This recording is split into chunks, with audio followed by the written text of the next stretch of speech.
नमस्कार दोस्तों। तो आज का जो टॉपिक है गुप्त साम्राज्य है। तो गुप्त साम्राज्य से जितने सारे मोस्ट इम्पोर्टेंट प्रश्न बनता था उसमें मैंने कवर किया है। और मैं एक चीज़ और बात बता देना चाह रहा हूँ कि ये जो मैं बता रहा हूँ इसके और आप पीडीएफ लेना चाहते हैं तो आपको डिस्क्रिप्शन लिंक में आपको इसका पीडीएफ मिल जाएगा। तो चलिए दोस्तों हम लोग स्टार्ट करते हैं गुप्त साम्राज्य। तो पहले देखिए जानिए कि गुप्त साम्राज्य का जो पीरियड है वो 319 ईस्वी से लेके 540 ईस्वी तक है दोस्तों। देखिए सबसे पहले इसमें क्या करा है कि गुप्त साम्राज्य का उदय कहाँ हुआ था। तो गुप्त साम्राज्य का जो उदय हुआ था आपको प्रयाग के निकट कौशाम्बी में हुआ था। प्रयाग के निकट कौशाम्बी में हुआ था गुप्त साम्राज्य का उदय। अगला है गुप्त साम्राज्य के संस्थापक कौन है, मतलब गुप्त साम्राज्य की स्थापना किसने की थी, संस्थापक कौन है यानी स्थापना किसने की थी। तो आपको श्रीगुप्त ने किया था।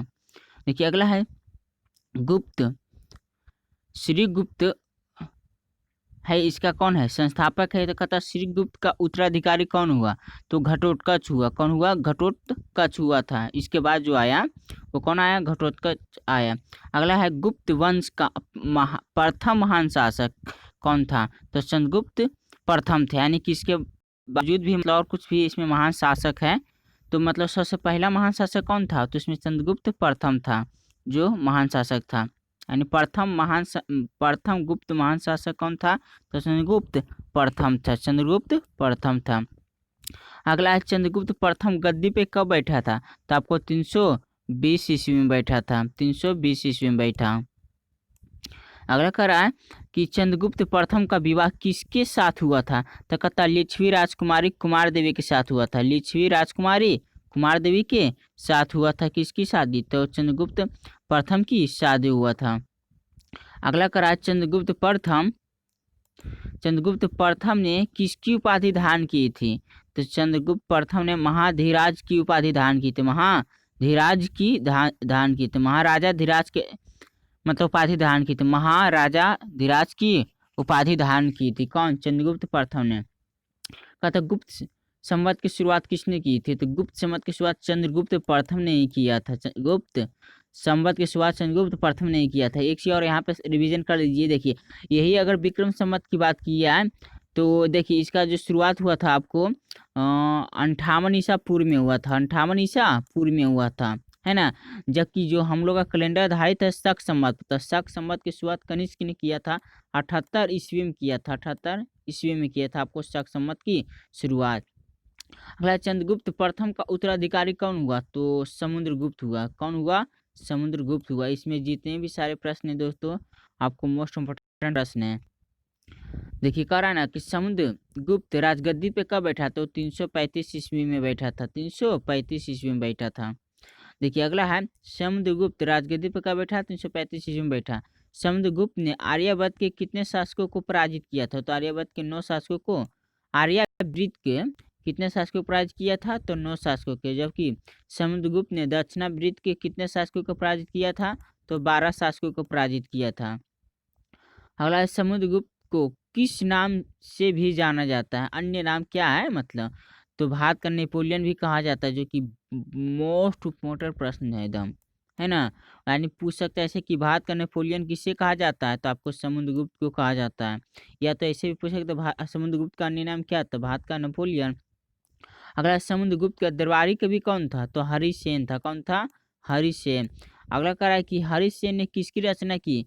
तो इलाहाबाद प्रशस्ति लेख की रचना की थी, इलाहाबाद प्रशस्ति लेख की रचना की थी। अगला देखिए क्या करा है कि समुद्रगुप्त जो है किनके उपासक थे मतलब। तो आपको विष्णु के उपासक थे। अगला समुद्रगुप्त ने किसकी उपाधि धारण की। तो अश्वमेघ कर्ता और विक्रमांक की उपाधि धारण की थी। कौन, समुद्रगुप्त। कहता किस गुप्त शासक को कविराज कहा जाता है। ये भी मोस्ट इम्पोर्टेंट प्रश्न, सारे इसमें मोस्ट इम्पोर्टेंट प्रश्न है दोस्तों। देखिए गुप्त कहता किस गुप्त शासक को कविराज कहा जाता है। तो समुद्रगुप्त को ही कविराज कहा जाता है, समुद्रगुप्त को ही भारत का नेपोलियन भी कहा जाता है। समुद्रगुप्त का उत्तराधिकारी कौन हुआ। तो चंद्रगुप्त द्वितीय हुआ। अगला चंद्रगुप्त द्वितीय राजगद्दी पे कब बैठा। तो 380 ईस्वी में बैठा। कहता चीनी बौद्ध यात्री फाहियान किस शासक के काल में आया था। आपको चंद्रगुप्त द्वितीय के शासनकाल में आता है। मोस्ट इम्पोर्टेंट प्रश्न है दोस्तों, बहुत ये विवेक कितना बार पूछा गया जिसका आप अनुमान भी नहीं लगा सकते हैं। अगला, किस पर विजय के उपलक्ष्य में, मतलब किस पर विजय के उपलक्ष्य में आपको चंद्रगुप्त द्वितीय ने चांदी के सिक्के चलाए थे? तो आपको जानते हैं, जब ये शक पर जब विजय हुआ था, तो शक के विजय के उपरांत इन्होंने चांदी के सिक्के चलाए थे चंद्रगुप्त द्वितीय ने, है ना। देखिए अगला क्या करा कि चंद्रगुप्त द्वितीय का उत्तराधिकारी कौन हुआ? चंद्रगुप्त द्वितीय का उत्तराधिकारी आपको कुमारगुप्त हुआ, जिन्होंने नालंदा विश्वविद्यालय की स्थापना की थी। देखिए इनका इनका अन्य नाम भी गोविंद गुप्त था, गोविंद गुप्त। कहता कुमारगुप्त प्रथम राजगद्दी पे कब बैठा था? तो 415 ईस्वी में बैठा था। कहता नालंदा विश्वविद्यालय की स्थापना किसने की थी? देखिए आगे ना, कुमारगुप्त ने किया था। कहता कुमारगुप्त का उत्तराधिकारी कौन हुआ? तो स्कंद गुप्त हुआ। अगला देखिए क्या कर रहा है कि राजगद्दी पर स्कंद गुप्त ने राजगद्दी पे कब बैठा था? तो आपको 455 ईस्वी में बैठा था। स्कंद गुप्त ने किस हाल, मतलब बोल रहा है कि स्कंद गुप्त ने किस झील का पुनरुद्धार किया था? तो गिरनार पर्वत पर स्थित सुदर्शन झील का आपको ये पुनरुद्धार किया था। ये मोस्ट इम्पोर्टेंट प्रश्न है दोस्तों। देखिए आगे क्या कर रहा है, आगे जो आपको बोल रहा है, देखिए स्कंद गुप्त ने पर्णदत्त को कहाँ का गवर्नर नियुक्त किया था? तो आपको इसको कहाँ का गवर्नर नियुक्त किया था? तो सौराष्ट्र का गवर्नर नियुक्त किया था। ये भी मोस्ट इम्पोर्टेंट प्रश्न है। कहता हुनों का आक्रमण किसके काल में, किसके शासनकाल में हुआ था? ये भी मोस्ट प्रश्न है। तो किसके शासनकाल में है? स्कंदगुप्त के शासनकाल में हुआ था हुनों का आक्रमण। गुप्त साम्राज्य का अंतिम शासक कौन था? तो भानुगुप्त था। गुप्त साम्राज्य का अंतिम शासक कौन था? भानुगुप्त। अंतिम और शुरुआती कम से कम जरूर याद रखना दोस्तों। गुप्त साम्राज्य की सबसे बड़ी प्रादेशिक इकाई क्या थी? तो देश था, है ना। कहता गुप्त साम्राज्य की दूसरी सबसे प्रादेशिक इकाई क्या था? तो भुक्ति था। अगला, गुप्त वंश में देश के शासक क्या कहलाते थे? तो गुप्ता कहलाते थे। अगला है, गुप्त वंश में भुक्ति के शासक क्या कहलाते? तो उपरी कहलाते थे। अगला है, भुक्ति के नीचे कौन सी प्रशासनिक इकाई थी? तो विषय था। कौन था? विषय, है ना, विषय। कौन था? विषय था। अगला है कि विषय विषय के विषय के प्रमुख क्या कहलाते थे? विषय के प्रमुख क्या कहलाते थे? विषयपति कहलाते थे। विषय के प्रमुख क्या कहलाते थे? विषयपति कहलाते थे। अगला देखिए, पुलिस विभाग का मुख्य अधिकारी क्या कहलाता था? तो दंडपाशी कहलाता था। अगला है, पुलिस विभाग के साधारण कर्मचारियों को क्या कहा जाता था? तो चाट एवं भाट कहा जाता था। पूछ सकता है कि चाट एवं भाट गुप्त काल में कौन सा अधिकारी था? तो आपको क्या था? पुलिस विभाग का अधिकारी कर्मचारी था। प्रशासन की सबसे छोटी इकाई क्या कहलाती थी? प्रशासन की सबसे छोटी इकाई आपको ग्राम कहलाती थी। ग्राम का प्रशासन किसके द्वारा संचालित किया जाता था? तो ग्राम सभा के द्वारा। अगला, ग्राम सभा का मुखिया कौन होता था? तो ग्रामीण होता था। अगला, ग्राम समूहों की छोटी को क्या कहा जाता? ग्राम समूह की छोटी इकाई को क्या कहा जाता था? तो पेट कहा जाता था। गुप्त शासन में भूमि बिक्री संबंधी अधिकारियों के क्रियाकलापों का उल्लेख किसमें मिलता है? तो कुमारगुप्त के दामोदरपुर का ताम्रपत्र में मिलता है। ताम्रपत्र में मिलता है। कारण के गुप्त काल में जो भू राजस्व की जो दर थी वो कितना थी? तो आपको 1/4 से लेके 1/6 के बीच में था। 1/4 या 1/6 था दोस्तों। उसी प्रकार बोला कृषि करने योग्य भूमि को, ये मोस्ट इम्पोर्टेंट प्रश्न है। कहता कृषि करने योग्य भूमि को क्या कहा जाता था? तो क्षेत्र कहा जाता था। वास करने योग्य भूमि को क्या कहा जाता था? वास्तु कहा जाता था। अतः पशुओं के चारा योग्य भूमि को क्या कहा जाता था? तो चारागाह कहा जाता था दोस्तों, जो कि अभी भी वर्तमान में बोला जाता है। ऐसी भूमि जो जोतने योग्य नहीं है क्या कहलाता था? खिल्ली कहलाता था। अगला, ऐसी भूमि जो जंगली होती थी वो क्या कहलाता था? अप्रहत कहलाता था। अप्रहत कहलाता था। अतः सिंचाई के लिए किस यंत्र का प्रयोग किया जाता था? तो रहट या घंटी यंत्र का प्रयोग किया जाता था। घंटी यंत्र का प्रयोग किया जाता था। अगला कह रहा है ना कि श्रेणी के प्रधान को क्या कहा जाता था? श्रेणी के प्रधान को क्या कहा जाता था? तो आपको ज्येष्ठा कहा जाता था। क्या कहलाता था, देखिए क्या करा, ज्येष्ठा ज्येष्ठा कहलाता था। अगला, गुप्त काल में सर्वाधिक महत्वपूर्ण व्यापारिक केंद्र क्या थे, ये भी मोस्ट इम्पोर्टेंट प्रश्न है, तो उज्जैन था। अगला, सर्वाधिक स्वर्ण मुद्राएं किन शासकों ने जारी किया था, तो गुप्त शासकों ने जारी किया था। मोस्ट इम्पोर्टेंट प्रश्न है दोस्तों। देखिए सोना से संबंधित हम कुछ प्रश्न और बता देते हैं। जैसे मान लीजिए कि अगर आपको सबसे पहले पूछे कि सोना का शुरुआती मतलब सिक्का सर्वप्रथम किसने चलाया था, सर्वप्रथम तो यूनानियों ने चलाया था। किसने चलाया था, यूनानियों ने चलाया था, है ना। जबकि यही बात कर दे कि गुप्त सॉरी कि सोने का शुद्ध सिक्के की प्रचलन किसने किया था, तो आपको देखिए सोने का शुद्ध सिक्का का जो प्रचलन किया था आपको कनिष्क के मतलब हुआ कुषाण काल में हुआ था, है ना, कुषाण काल में हुआ था सबसे। परंतु यही कर दिया कि सोने का शुद्ध सिक्के का प्रचलन, देखिए मतलब सर्वाधिक स्वर्ण सिक्के किसके काल में चलाया गया था, तो गुप्त काल में। ठीक, मैं एक बार रिवीजन कर देना चाह रहा हूँ। देखिए सर्वाधिक सोने के सिक्के, देखिए सर्वाधिक सोने के सिक्के आपको गुप्त काल में चलाया गया था। सबसे पहली बार सोने का सिक्का आपको यूनानियों ने चलाया था, और सर्वाधिक शुद्ध सिक्के आपको कुषाण काल में चलाया गया था, है ना, जो कस्पिशियस द्वितीय था जिन्होंने सर्वाधिक शुद्ध सोने सिक्के चलाया था। देखिए अगला, गुप्त राजाओं की स्वर्ण मुद्राओं की अभिलेखों को क्या कहा जाता था, तो दीनार कहा जाता था। ये भी महत्वपूर्ण प्रश्न है। गुप्त राजाओं की स्वर्ण मुद्राओं को अभिलेख में क्या कहा जाता था, दीनार कहा जाता था। पूछ सकते हैं दीनार क्या चीज से संबंधित था, तो स्वर्ण मुद्रा था। कायस्थों का सर्वप्रथम वर्णन किसमें मिलता है, तो याज्ञवल्क्य स्मृति में मिलता है। अगला, जाति के रूप में कायस्थों का सर्वप्रथम वर्णन किसमें मिलता है, तो ये आपको मिलता है योशनम स्मृति में मिलता है, योशनम स्मृति में मिलता है। देखिए अगला है, विंध्य जंगल में किस जाति के लोग अपने देवताओं को मनुष्य का मांस चढ़ाते थे, तो आपको है सबर जाति के लोग चढ़ाते थे, सबर जाति के लोग। अगला, सर्वप्रथम सती होने का प्रमाण किस अभिलेख में मिलता है, ये मोस्ट इम्पोर्टेंट प्रश्न है दोस्तों। सती होने का जो आपको प्रमाण मिलता है 510 ईस्वी में भानुगुप्त के एरन अभिलेख से मिलता है। अगला, गुप्त काल में वेश्यावृत्ति करने वाली महिला को क्या कहा जाता था, तो गणिका कहा जाता था। ये भी महत्वपूर्ण प्रश्न है।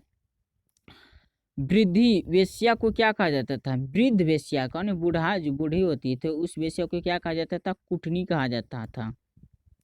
गुप्त शासक किस धर्म का अनुयायी था, तो वैष्णव धर्म का अनुयायी था गुप्त शासक। कहता गुप्त शासकों का राज चिन्ह क्या था, तब विष्णु का गरुड़ था, विष्णु वाहन का गरुड़ था, विष्णु वाहन का क्या था, गरुड़, इनका मतलब प्रतीक चिन्ह था। अगला कह रहा है कि गुप्त काल में वैष्णव धर्म संबंधी सबसे महत्वपूर्ण अवशेष कहाँ से प्राप्त हुआ, तो आपको देवगढ़ से प्राप्त हुआ, देवगढ़ का दशावतार मंदिर में मतलब से प्राप्त हुआ। अगला, अजंता में निर्मित 29 गुफाओं में गुप्तकालीन गुफाएं कौन सी है, तो आपको देखिए जो आपका है गुप्त गुफा नंबर 16 और 17 है। अगला, गुफा नंबर 17 के चित्र को क्या कहा जाता था, तो चित्रकला कहा जाता था। चित्रकला में किन घटनाओं से संबंधित चित्र दत्त किए गए हैं, तो कहता बुद्ध के जन्म एवं महाभिनिष्क्रमण एवं महापरिनिर्वाण।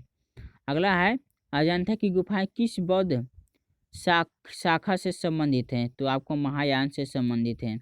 अगला, चंद्रगुप्त द्वितीय के शासनकाल में संस्कृत भाषा के सबसे प्रसिद्ध कवि कौन था, ये मोस्ट इम्पोर्टेंट प्रश्न है दोस्तों। आपको कौन थे, कालिदास थे। यानी बोल रहा है कि चंद्रगुप्त द्वितीय के शासनकाल में संस्कृत भाषा के सबसे प्रसिद्ध कवि कौन थे, तो कालिदास थे दोस्तों, कालिदास।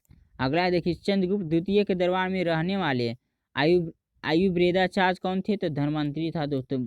मोस्ट इम्पोर्टेंट प्रश्न है दोस्तों, पूछ सकते हैं धर्मंत्री क्या था, तो आयुर्वेदाचार्य था। और किसके दरबार में रहता था, तो चंद्रगुप्त द्वितीय के दरबार में रहता था। गुप्त काल में विष्णु शर्मा द्वारा लिखित किस ग्रंथ को संसार का सर्वाधिक प्रचलित ग्रंथ माना गया है, दोस्तों ये बीपीआई जितना इसको महत्वपूर्ण करो उतना कम है दोस्तों। ये कौन है, पंचतंत्र है दोस्तों। पंचतंत्र के लेखक कौन है, तो विष्णु शर्मा जी है दोस्तों। किस काल में लिखा गया है, तो गुप्त काल में लिखा गया है। आर्यभट्ट ने कौन कौन से ग्रंथ लिखे हैं, तो आर्यभट्टयम एवं सूर्य सिद्धांत। सर्वप्रथम किसने बताया कि पृथ्वी सूर्य के चारों ओर घूमती है, तो ये आपको आर्यभट्ट ने ही बताए थे। अगला, पुराणों की वर्तमान रूप में रचना किस काल में हुई है? तो मतलब पुराणों की वर्तमान रूप में रचना किस काल में हुई? तो गुप्त काल में ही हुआ, गुप्त काल में हुआ है। अगला भी मोस्ट इम्पोर्टेंट प्रश्न है, कहता वारामिहिर एवं ब्रह्मगुप्त किस शासक के दरबार के प्रमुख विद्वान थे? तो ये भी चंद्रगुप्त द्वितीय के थे दोस्तों। ये सारे प्रश्न मोस्ट इम्पोर्टेंट प्रश्न है। देखिए अगला भी वही प्रश्न, महत्वपूर्ण प्रश्न है, कहता गुप्त काल में चांदी के सिक्का को क्या कहा जाता था? तो रुपया कहा जाता है दोस्तों। कितना बड़ा पूछा गया अनुमान नहीं लगा सकते हैं। याज्ञवल्क्य, नारद, कात्यायन एवं बृहस्पति स्मृतियों की रचना किस काल में हुई है? तो गुप्त काल में हुई है। सांस्कृतिक उपलब्धियों के कारण किस काल को भारतीय इतिहास का स्वर्ण युग कहा जाता है? या आपको गुप्त काल को कहा जाता है दोस्तों। ये भी महत्वपूर्ण प्रश्न है ना। देखिए अगला, गुप्त शासन के दौरान ऐसा व्यक्ति कौन था जो एक महान खगोलीय विज्ञानी और गणितज्ञ था? तो आर्यभट्ट ही था दोस्तों। अगला है, गुप्त राजवंश किस लिए प्रसिद्ध था? तो कला एवं स्थापत्य के लिए। ये भी महत्वपूर्ण प्रश्न है दोस्तों। देखिए आगे है, देखिए कह रहा है ना कि अजंता चित्रकारी विषय वस्तु किससे संबंधित है? तो आपको किससे संबंधित है? तो आपको बौद्ध धर्म से संबंधित है। किस धर्म से संबंधित है? बौद्ध धर्म से। स्कंद गुप्त को किस स्तंभ लेख में सक्रोपम कहा गया है? तो कहम का स्तंभ लेख में, कहम का स्तंभ लेख में। श्रीलंका के राजा मेघवर्मन ने किस स्थान पर भगवान बुद्ध का मंदिर बनाने की अनुमति मांगी थी? तो बोध गया हम दोस्तों। देखिए ये मोस्ट इम्पोर्टेंट प्रश्न है। मंदिर निर्माण कला का जन्म सर्वप्रथम कब हुआ था? तो देखिए मंदिर निर्माण करने का जो जन्म की बात की जाए तो आपको कौन से काल में हुआ था? तो गुप्त काल में हुआ था। ये भी महत्वपूर्ण प्रश्न है। मेहरौली स्थित लौह स्तंभ का निर्माण किस सदी में हुई थी? तो चतुर्थ सदी में हुई थी। ये भी महत्वपूर्ण प्रश्न है दोस्तों। देखिए मेहरौली है कहाँ? मतलब दिल्ली में जो स्थित लौह स्तंभ है, ये कहाँ है? दिल्ली में। आपको आगे चलते हैं। देखिए क्या कर रहा है कि गुप्तकालीन शासक प्रणाली किस प्रकार की थी? तो राजतंत्रात्मक थी। कैसा था? राजतंत्रात्मक था दोस्तों। देखिए अगर बात की जाए, अगला प्रश्न की तो कह रहा है ना कि अमरकोश के लेखक अमर सिंह किस शासक के दरबार से जुड़े हुए थे? तो चंद्रगुप्त द्वितीय के सरकार से जुड़े हुए थे। कौन? अमरकोश के लेखक अमर सिंह। अगला, सारनाथ के धमेख स्तूप का निर्माण किसने किया था? तो गुप्त काल में ही हुआ था। बोला ना सारनाथ के धमेख स्तूप का निर्माण किस काल में हुआ था? तो आपको गुप्त काल में हुआ था। कहता कुमार संभव महाकाव्य किस कवि ने लिखा? कुमार संभव महाकाव्य किस कवि ने लिखा? तो कालिदास ने लिखा है दोस्तों। ये मोस्ट इम्पोर्टेंट प्रश्न है। नगरों का क्रमिक पतन किस काल की एक महत्वपूर्ण विशेषता है? तो आपको गुप्त काल की है। कहता कालिदास द्वारा रचित मालविका अग्निमित्रम नाटक का नायक कौन था? तो अग्निमित्र था। अगला, समुद्रगुप्त की सैनिक उपलब्धियां का वर्णन किस अभिलेख में मिलता है? तो आपको प्रयाग के अभिलेख में मिलता है। कहता है किस काल में स्त्रियों की पुरुषों की बराबरी माना गया था? तो गुप्त काल में ही माना गया था दोस्तों। अजंता गुफाओं की सरीखी गुफाएं मध्य प्रदेश में कहाँ की थे? तो बाघ में स्थित है, यानी धार जिसको बोलते थे। बाल विवाह की प्रथा किस काल में आरंभ हुई थी? तो गुप्त काल में हुई थी दोस्तों। अगला, यूरोपीय भाषा में अनुदित प्रथम भारतीय ग्रंथ कौन है? तो अभिज्ञान शकुंतलम है, जिसके लिए रचयिता कौन है? कालिदास है।